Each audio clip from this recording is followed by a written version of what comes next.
नमस्कार ज्योग्राफर्स, कैसे हैं आप सभी। आई होप आप अच्छे होंगे, मस्त होंगे और अपने बोर्ड एग्जाम्स की तैयारी में अच्छे से बेहतरीन तरीके से संलग्न होंगे।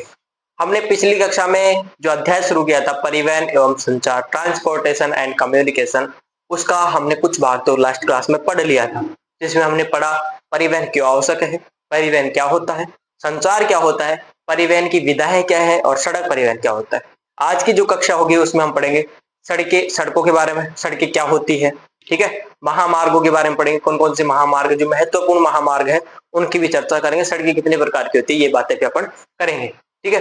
तो मौखिक रूप से थोड़ा बहुत मैं दे देता हूँ ज्ञान, फिर अपन इस पे तो चर्चा करेंगे, वो तो स्वाभाविक है ना, क्योंकि मैं रट के आता हूँ फिर वो भूल जाता हूँ, तो इस पे लिखना जरूरी हो जाता है ना। तो पहले मौखिक सुन लो आप। मौखिक में क्या है, हाँ सड़कों की बात हो रही थी। तो सड़कें होती है कि अपन सड़कों को इस्तेमाल क्यों करते हैं, छोटी दूरियों के लिए, छोटी दूरियों के परिवहन के लिए। भाई यहाँ से मेरे को 10 किलोमीटर जाना है तो मैं किसका इस्तेमाल करूंगा, सड़क परिवहन का। अब अब आप ये बुद्धि मत लगा देना कि सर नहीं, हम सड़कों से नहीं जाते, हम 10 किलोमीटर जाएंगे तो हम रेल मार्ग से जाएंगे, और अगर 15 किलोमीटर हमें जाना है फिर हम फ्लाइट लेके फिर जाएंगे। ऐसा संभव नहीं है, पॉसिबल ही नहीं है, ठीक है। तो अपन छोटी दूरियों के लिए किसके इस्तेमाल करते हैं। हाँ, अब ये है कि आपको 200 किलोमीटर 300 किलोमीटर इतना जाना है तो आप रेल मार्ग का भी इस्तेमाल कर सकते हो, और इसका भी वायु परिवहन का भी। जैसे आपको जयपुर से दिल्ली जाना है, ठीक है, तो आप यहाँ से ट्रेन पकड़ के चले जा सकते हो और वायु परिवहन का भी इस्तेमाल कर सकते हो। मगर अपन क्या क्या कहना चाह रहे हैं आपको अगर छोटी दूरियां तय करनी है तो आपको सड़क परिवहन का इस्तेमाल करना पड़ेगा, क्योंकि आर्थिक दृष्टि से भी ये लाभदायक है, ठीक है, आर्थिक दृष्टि से। और विकासशील देशों की एक चीज क्या है, कमी कह दो उसको या कुछ भी बोल दो, ठीक है, वो आपके ऊपर डिपेंड करता है कि जो विकासशील देश है कि रेल मार्ग को इतना वहन नहीं कर सकते कि हर जगह रेल मार्ग चालू कर सके, ठीक है। तो जो विकासशील देशों में रेल मार्ग है वो आवश्यकता छोटी लागतों पर पूर्ति नहीं कर सकती, अर्थात रेल मार्ग को चाहिए बढ़िया सा बजट, अच्छा खासा पैसा, जो कि विकासशील देशों के पास इतना नहीं है कि सारा उसी में झोंक दे रेल मार्ग परिवहन में, ठीक है। एक चीज तो ये हो गई। अब अगर आपको द्वार से द्वार परिवहन करना है, जैसे इस घर से दूसरे घर में, दूसरे घर से तीसरे घर में, किसी प्रकार का कोई सामान ले जाना है, लाना है, तो उसके लिए भी सड़क परिवहन क्या है, एक अच्छा माध्यम है, ठीक है। मगर सड़क परिवहन की क्या स्थिति होती है, बारिश के दिनों में जो कच्ची सड़कें होती है वो प्रभावित हो जाती है, पूरी तरीके से खराब हो जाती है, उसमें आवागमन अच्छे से नहीं हो पाता है। अगर बारिश भारी हो जाए, भारी मतलब ज्यादा मात्रा में हो जाए, ठीक है, और बाढ़ की स्थिति हो जाए, तो जो पक्की सड़कें होती है वो भी पूर्ण रूप से प्रभावित होती है, जिस पर परिवहन बिल्कुल भी करना असंभव हो जाता है। उस टाइम पे अपन कह सकते हैं कि हाँ, जब ऐसी स्थिति उत्पन्न होती है तब अपन रेल मार्ग का अपन इस्तेमाल कर सकते हैं, तब रेल मार्ग उसमें क्या होता है, ज्यादा प्रभावी रूप से काम करता है, ठीक है। इतनी बात समझ में, ये थोड़ा सा ज्ञान था, ठीक है, ब्रह्म ज्ञान था ये। तो चलो बात करते हैं इसके ऊपर। हाँ, तो अपन बात कर रहे थे किसकी, सड़कों की। जो ज्ञान मैंने दिया था अभी थोड़ी देर पहले वही ज्ञान होगा इसमें सड़कों में, है ना। भाई पहली चीज, सड़कों के उपयोग अगर आपसे पूछ ले तो पहला, छोटी दूरियों के लिए,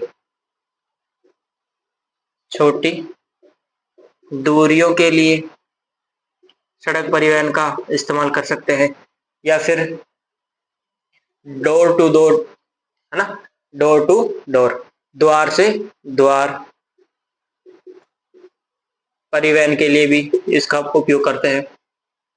यहां से आपके प्रश्न पूछ सकता है कि हाँ, घर से घर या द्वार से द्वार जो परिवहन होता है किस परिवहन साधन के द्वारा अपन कर सकते हैं, तो आपका क्या होगा, सड़क परिवहन, ठीक है। सड़क परिवहन के द्वारा अपन द्वार से द्वार वस्तुओं का परिवहन कर सकते हैं, ठीक है। ये हो गई सिंपल सी बात।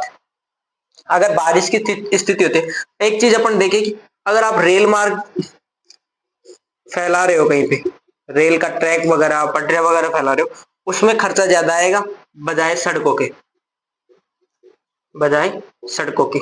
उसमें भी कच्ची सड़कें सस्ती होती है, पक्की महंगी होती है, खर्चा भी ज्यादा आता है इनके रख रखाव देखभाल आदि में, ठीक है। तो इसका मतलब ये नहीं कि बिल्कुल ही सस्ती है ये, इसकी तुलना में ये क्या है, सस्ती है, मगर देखा जाए तो इसमें भी खर्चा बहुत ज्यादा मात्रा में आता है। ठीक, अब विकसित और विकासशील देशों की सड़कों की बात करते हैं अपन।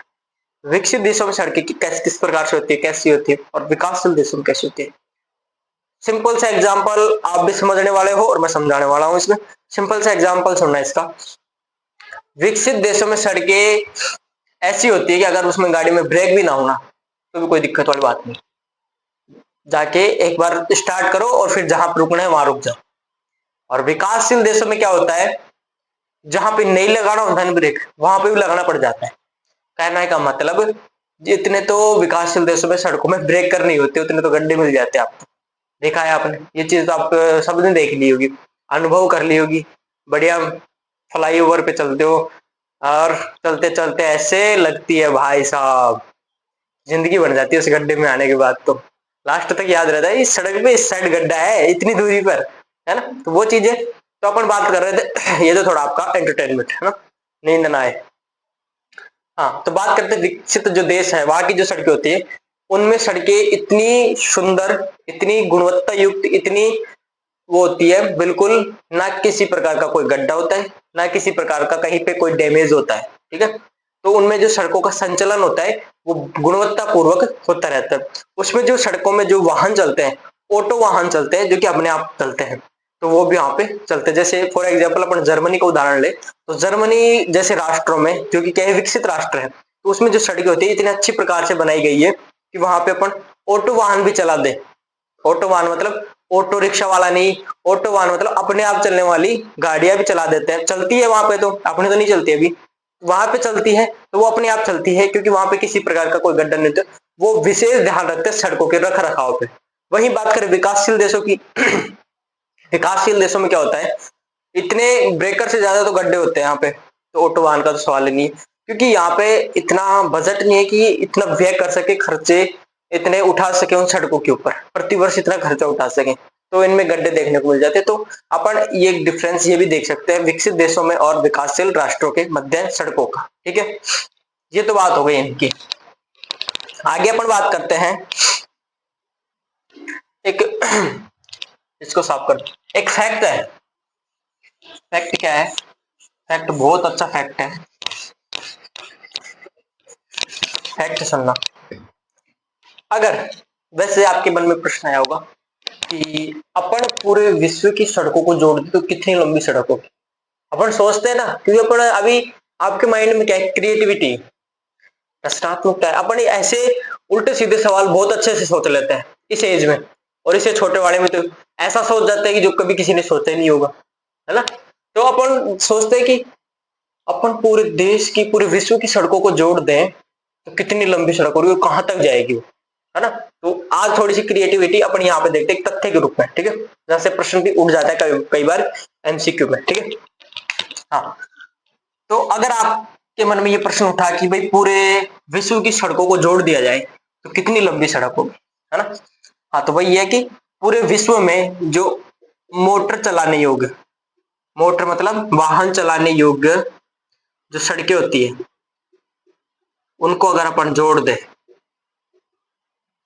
अगर उन सड़कों को अपन जोड़ दे तो कितनी लंबी सड़क होगी। तो आज उस सवाल का जवाब देख, 150 लाख वर्ग किलोमीटर, वर्ग किलोमीटर।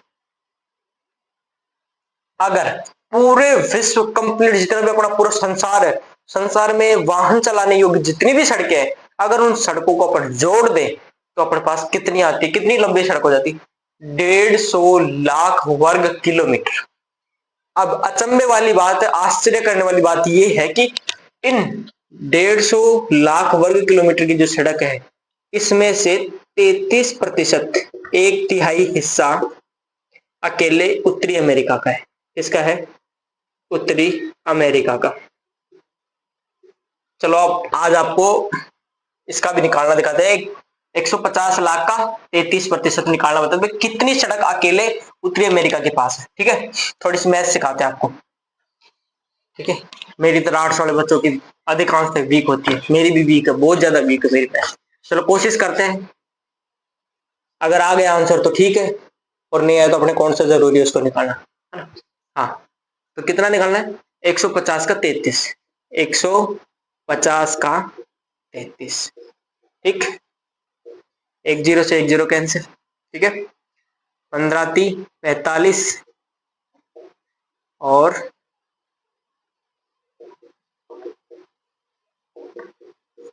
ये आ गया आंसर अपने पास 49.5।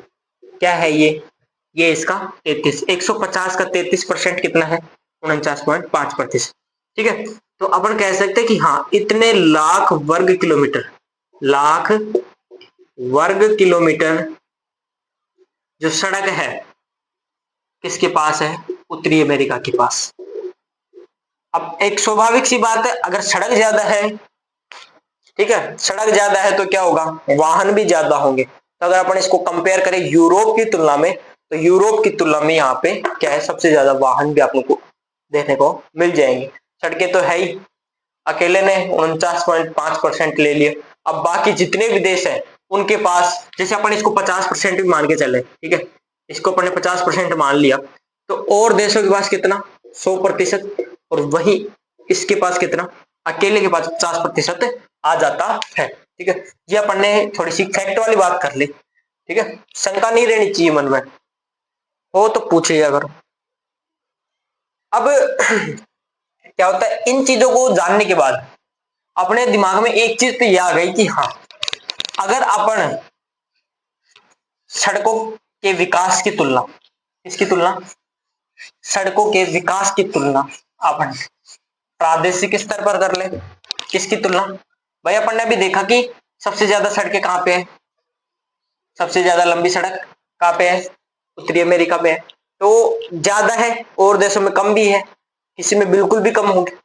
एक स्वाभाविक से अपन एक पैमाना देखा, तो अपन ये कह सकते कि इस आधार पे अगर अपन सड़कों के विकास का स्तर देखें, सड़क विकास का स्तर देखें, स्तर में क्या देखें? अगर अपन सड़कों के विकास की तुलना प्रादेशिक स्तर पर करें,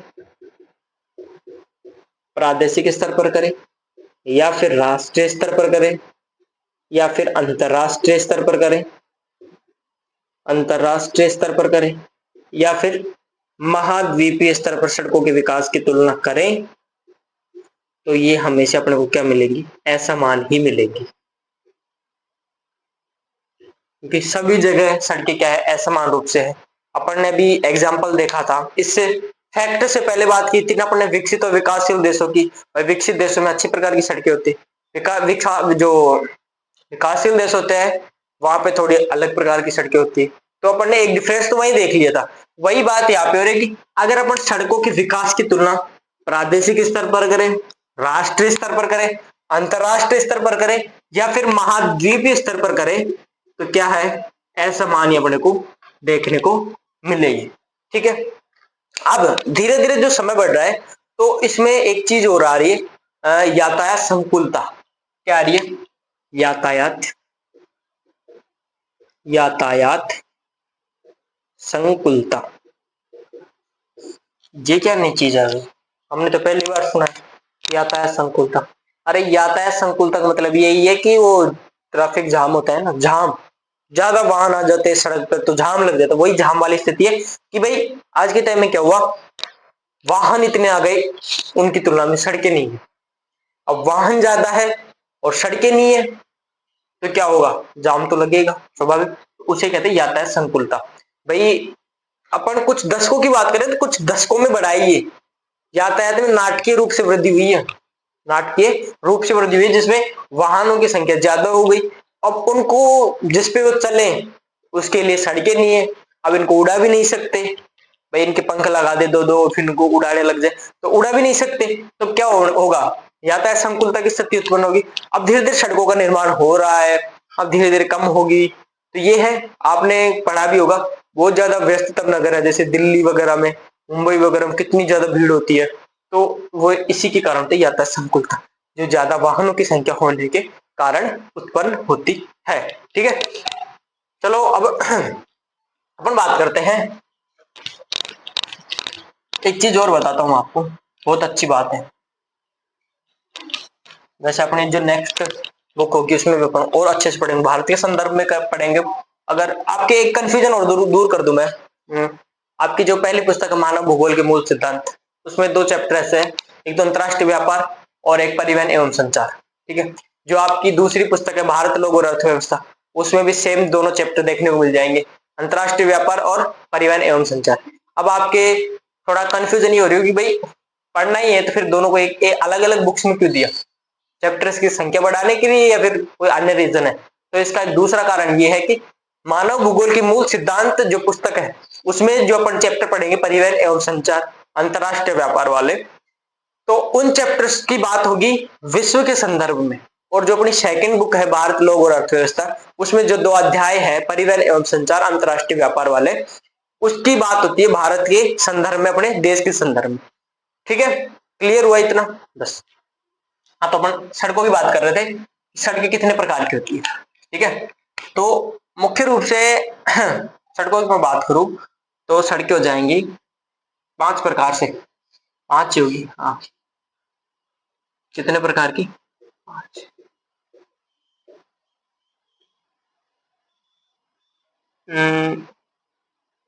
हाँ, और देख लेंगे कि कोई मिल जाएगा तो। ठीक है, पहली अपने आती है राष्ट्रीय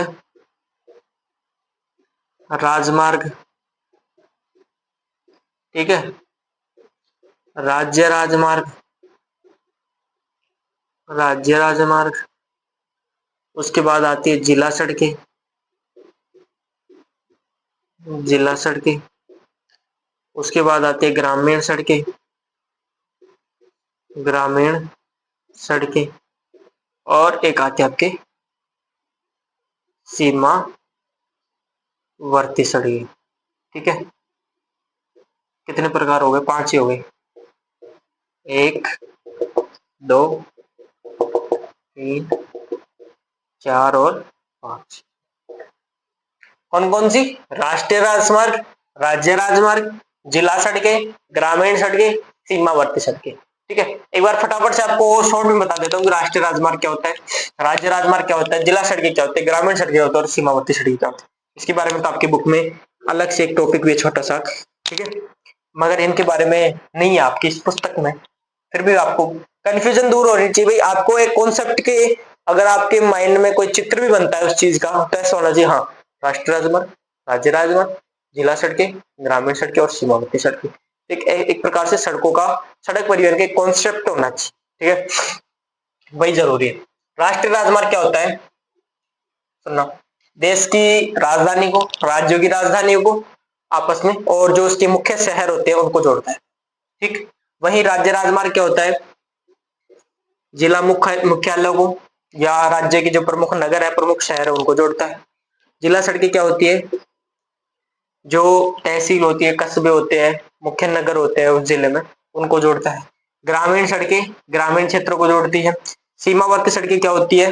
जो इनका सुनना, सीमावर्ती सड़कों का, ये अंतरराष्ट्रीय जो सीमाएं होती है उनके सहारे बनाई जाती है सड़कें, जो कि सुदूर क्षेत्र में रहने वाले लोगों को किससे जोड़ती है?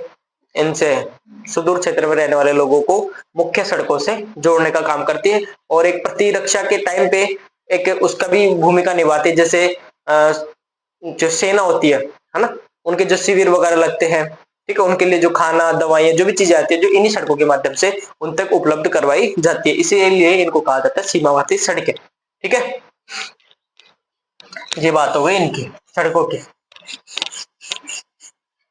चलो आज पढ़ते हैं अपन महामार्गों को। इसको पढ़ते हैं महामार्गों को। हाँ, तो अपन बात कर रहे थे किसकी? महामार्ग की, है ना। तो महामार्ग की लिखते हैं टॉपिक, महामार्ग।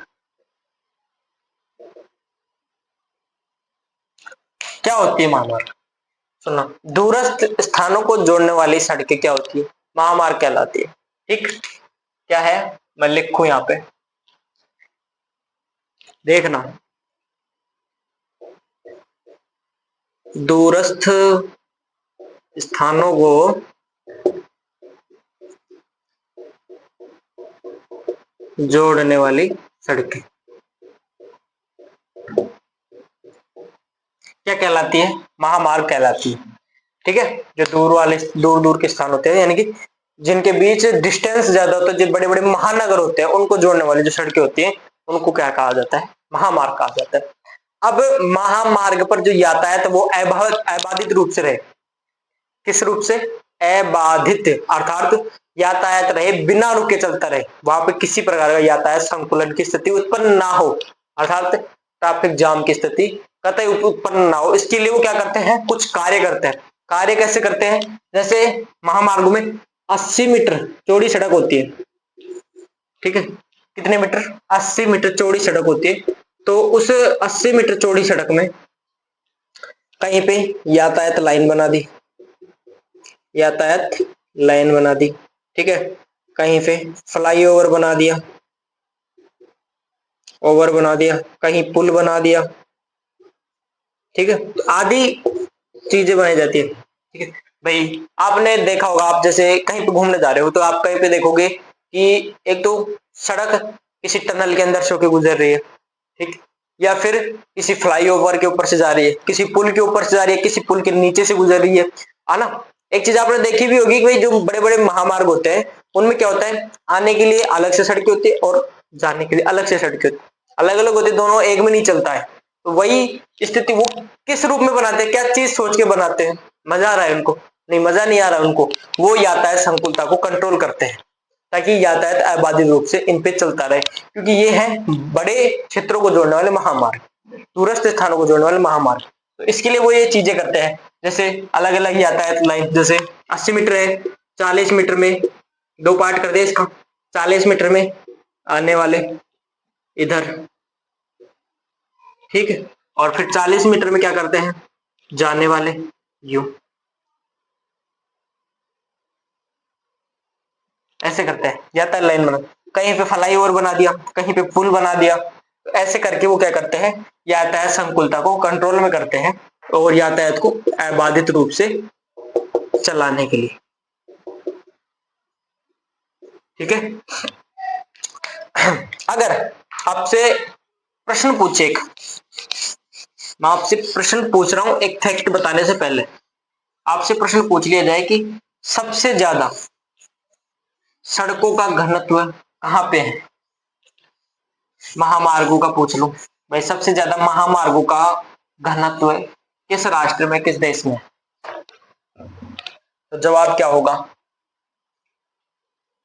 अमेरिका।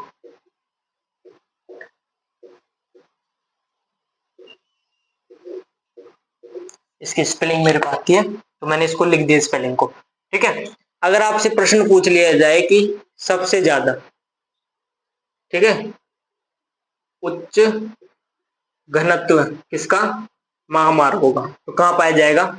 अमेरिका में। कितना है? 0.65 वर्ग किलोमीटर।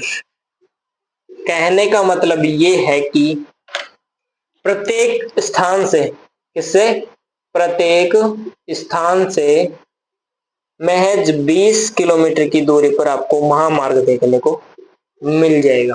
फॉर एग्जाम्पल, जैसे मान लो अमेरिका है उसमें एक स्थान यहाँ पे है, एक स्थान यहाँ पे है, एक स्थान यहाँ पे है, एक स्थान यहाँ पे है, एक स्थान यहाँ पे है। बड़े बड़े नगरों की बात करें अपन, ऐसे बड़े बड़े यहाँ पे, अब इस स्थान से 20 किलोमीटर की दूरी पर यहाँ पे महामार्ग देखने को मिल जाएगी। अब ये स्थान है, ये दोनों इनसे 20 किलोमीटर की दूरी पर, यानी कि इनका ये डिस्टेंस 20 रहेगा, ये डिस्टेंस 20 रहेगा, ये रहेगा 20 ऐसे। फिर यहाँ पे आपको देखने को मिल जाएगी, यहाँ पे देखने को मिल जाएगी, यहाँ पे देखने को मिल जाएगी, अर्थात प्रत्येक स्थान से 20 किलोमीटर की दूरी पर आपको क्या देखने को मिल जाएगी, महामार्ग देखने को मिल जाएगा। ठीक है, तो प्रश्न पूछ ले कि सबसे अधिक घनत्व महामार्गों का किस देश में पाया जाता है, किस राष्ट्र में पाया जाता है, तो किस में पाया जाता है, अमेरिका में। और कितना है? 0.65 वर्ग किलोमीटर। ठीक है, आपको एक एग्जांपल देता हूं, अपना जो उत्तरी अमेरिका है, नॉर्थ अमेरिका, ठीक है, तो उसमें महामार्ग कैसे हुआ, जैसे आपको एक एग्जांपल दूं, हाँ, ये अपना उत्तरी अमेरिका है, ठीक है, क्या है, ये उत्तरी अमेरिका है। अब उत्तरी अमेरिका के इस साइड क्या है, प्रशांत महासागर, ठीक है, और इस साइड है अटलांटिक महासागर, अटलांटिक, और इधर है मैं लिखूं प्रशांत महासागर। ऐसे ही तो ये अपना उत्तरी अमेरिका, फिर नीचे दक्षिण अमेरिका आ जाता है। इधर प्रशांत महासागर है और इधर अटलांटिक महासागर। ठीक है, तो जो सड़कें होती है इसको इस स्थान से लेकर यहां तक भी जोड़ती है। फिर इसके जो अपना उत्तरी अमेरिका है इसमें इधर अलास्का आ जाता है, फिर कनाडा आता है, फिर अपना संयुक्त राज्य अमेरिका आता है, और नीचे फिर आता है अपना मैक्सिको। इस प्रकार से इसमें 4 राष्ट्र आता है। ठीक है, तो एक तो प्रशांत महासागर से अटलांटिक महासागर तक जोड़ती है सड़कें, एक इधर उत्तर में कनाडा से और नीचे मैक्सिको तक भी सड़कें, ऐसे इस प्रकार से बड़े बड़े सुदूर क्षेत्रों को भी जोड़ती है। ठीक है, बड़े बड़े दूरस्थ नगरों को भी जोड़ती है, ऐसे इस प्रकार से जोड़ती है। और एग्जाम्पल, आपको एक एग्जाम्पल दूंगा एक सड़क का, ट्रांस कनाडियन राजमार्ग। ठीक है, ये है। अब जो ट्रांस कनाडियन राजमार्ग है वो क्या करता है, कहां से कहां तक जोड़ता है। अब अपन ने बात की थी कि जो अपना कनाडा है, जैसे मान लो मैं यहाँ पे लिखू ये कनाडा है। ठीक है, अब जो प्रशांत महासागर की साइड पश्चिम में जो एक क्षेत्र आता है, क्षेत्र क्या है, British Columbia, British Columbia. Map में आपको अच्छे से समझाएंगे, एक दिन मैप में करेंगे अपन। ठीक है, अभी आप समझना। तो जो इस क्षेत्र ब्रिटिश कोलंबिया, उसका एक स्थान आता है वैंकूवर। क्या आता है, वैंकूवर। उसको जोड़ता है किससे, पूर्व में न्यू फाउंडलैंड के, न्यू फाउंड लैंड के सेंट जॉन को, सेंट जॉन नगर को। ठीक है, ये ब्रिटिश कोलंबिया के वैंकूवर से और न्यू फाउंडलैंड के सेंट जॉन को आपस में जोड़ता है, इतने लंबे। इसको अपन कह सकते हैं कि हाँ, ये विश्व के सबसे लंबे महामार्गों में इसका नाम आता है, ट्रांस कनाडियन राजमार्ग। ठीक है, आगे बात करते हैं। एक आता है आपकी अलास्का मार्ग, अलास्का मार्ग। आपका एग्जांपल दे रहा हूं भाई महामार्गों के। ठीक है, अलास्का राजमार्ग लिख दो। ठीक है, राजमार्ग या महामार्ग जो भी है। ठीक है, अलास्का वो क्या करता है, कनाडा के एडमंटन से, या कह सकते हैं अपन कनाडा के एडमंटन को अलास्का के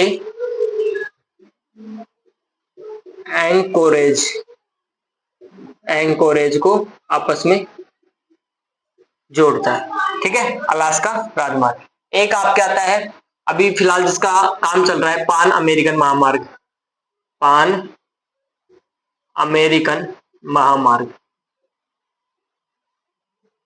ये क्या करता है, अभी इसका काम चालू है, अभी काम पूरा नहीं हुआ है।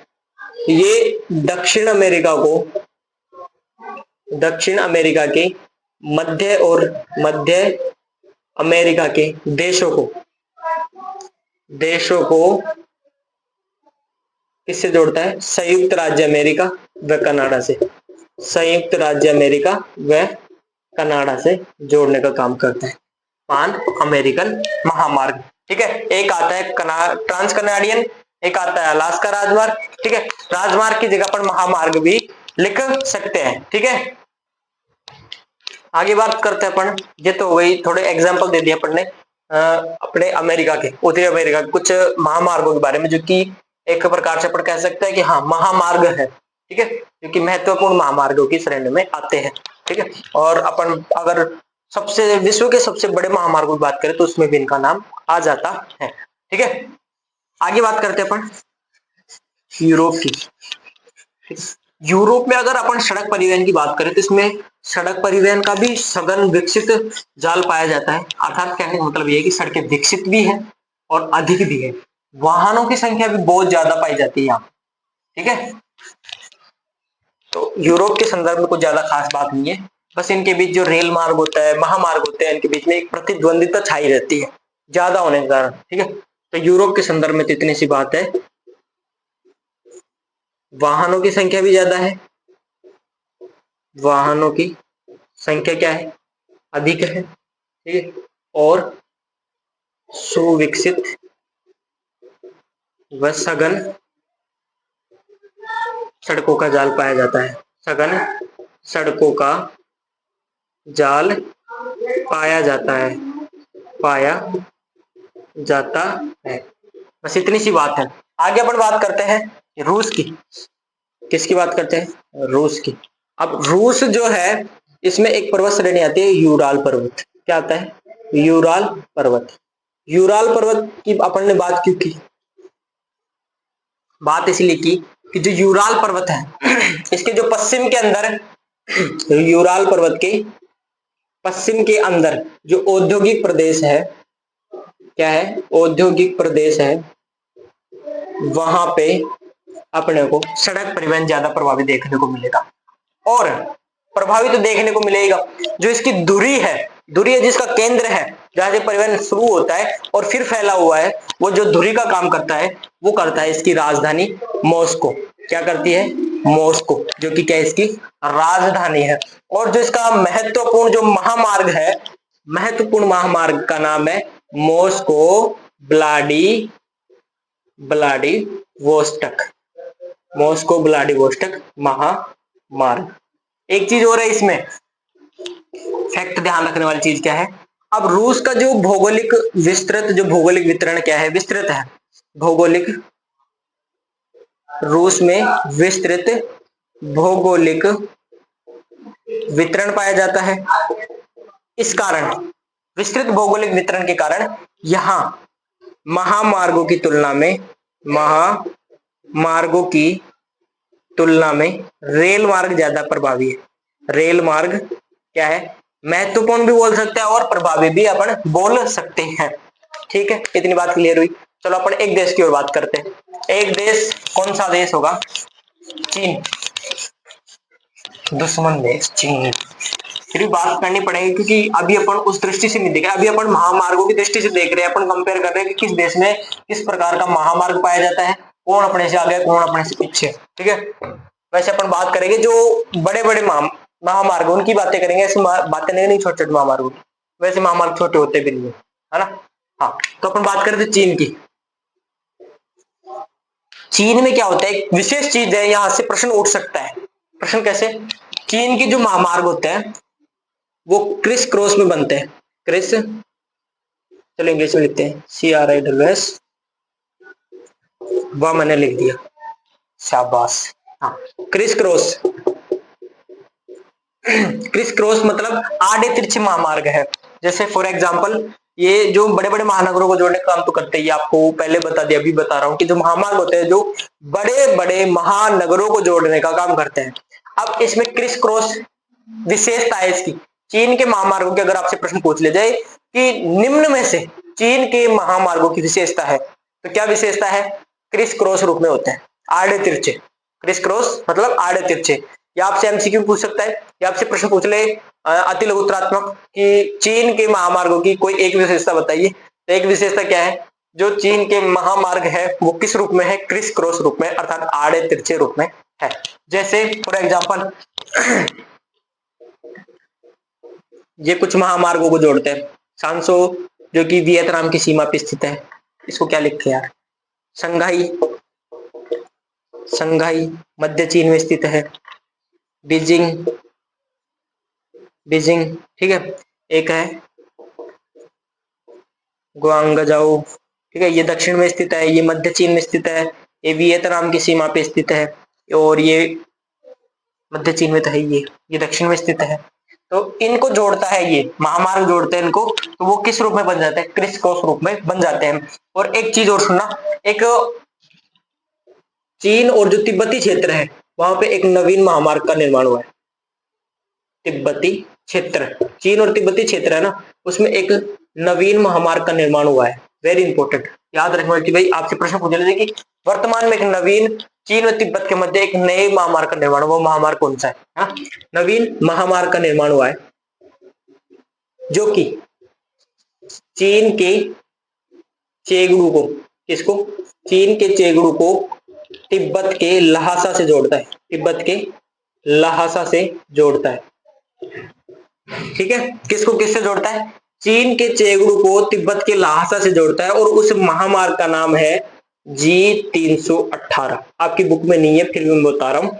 G318 उस महामार्ग का नाम है जिसे अपन क्या कहते हैं, तिब्बती मार्ग भी कह सकते हैं, तिब्बती मार्ग, या फिर इसे पहाड़ी मार्ग भी कहा जाता है, पहाड़ी मार्ग भी इसे कहा जाता है। वैसे इसका नाम क्या है, G318, ठीक है, जो कि किसको किससे जोड़ता है, चीन के चेगडू को तिब्बत के लहासा से जोड़ता है। आई बात समझ में? कौन सा महामार्ग है, एक नवीन महामार्ग है तिब्बती क्षेत्र में बना हुआ, जो कि अभी बना है वर्तमान में, ठीक है, नवीन महामार्ग की श्रेणी में आता है, ठीक है। ये तो हो गई दूसरे देश की बात।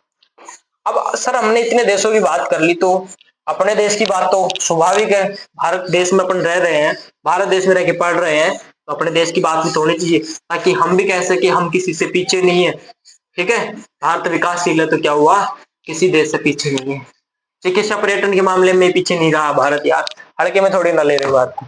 हाँ, तो भारत की बात करें, भारत में भी जो महान मार्ग होते हैं जो क्या करते हैं, मुख्य महानगरों को जोड़ने का काम करते हैं, जिसका जीता जागता उदाहरण क्या है, बेहतरीन उदाहरण है राष्ट्रीय राजमार्ग संख्या 7।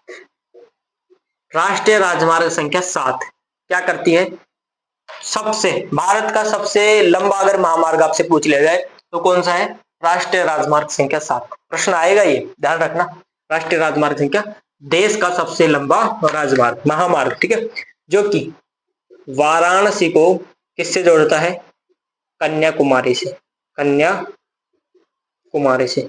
चलो आपको एक चीज और बताता हूँ, इंटरेस्टिंग चीज आपकी बुक में नहीं है फिर बता रहा हूँ।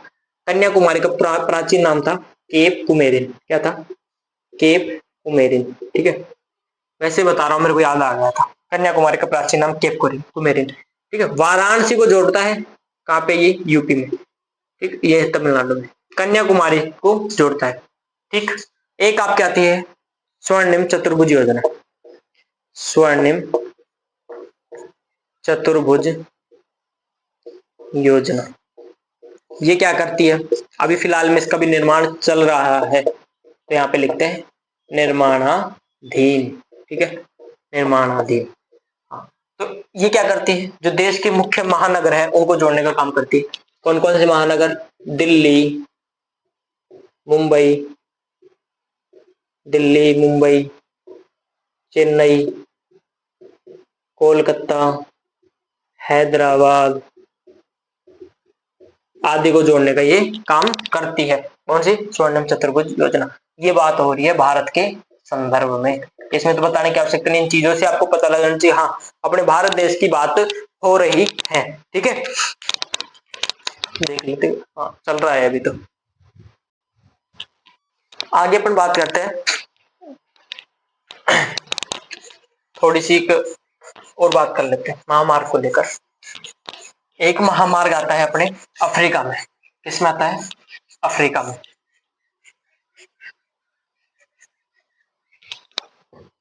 एक महामार्ग आता है अपने अफ्रीका में, कहाँ आता है, अफ्रीका में। अफ्रीका में एक महामार्ग है जो कि उत्तर में अल्जीरियस से, उत्तर में अल्जीरियस से, अल्जीरियस से गुयाना के, गुयाना के कोनाक्री को जोड़ता है, ठीक है। महामार्ग है वो जोड़ता है अल्जीरियस को गुयाना के कोनाक्री से, ठीक है, जैसे यूं लगा के चलते हैं, ठीक, उत्तर में अल्जीरियस और नीचे कोनाक्री से जोड़ता है, ठीक। इस प्रकार अपन कह सकते हैं कि जो ये महामार्ग है लास्ट में किससे जुड़ा हुआ है, कैरो केप टाउन से, कैरो केप टाउन से जुड़ा हुआ है, ठीक है। ये छोटी सी बात थी अफ्रीका के संदर्भ में, ठीक है। तो आज हमने पढ़ लिया है, जो आपकी बुक में महामार्गों के बारे में बातें थी उनको पढ़ लिया है। जो नेक्स्ट क्लास होगी उसमें हम रेल मार्गों की बात करेंगे, और जो महत्वपूर्ण रेल मार्ग है उनकी भी अपन चर्चा करने वाले हैं, जो कि आने वाली कक्षा में होगी। क्लास कैसी लगी ये आप कमेंट में बताना।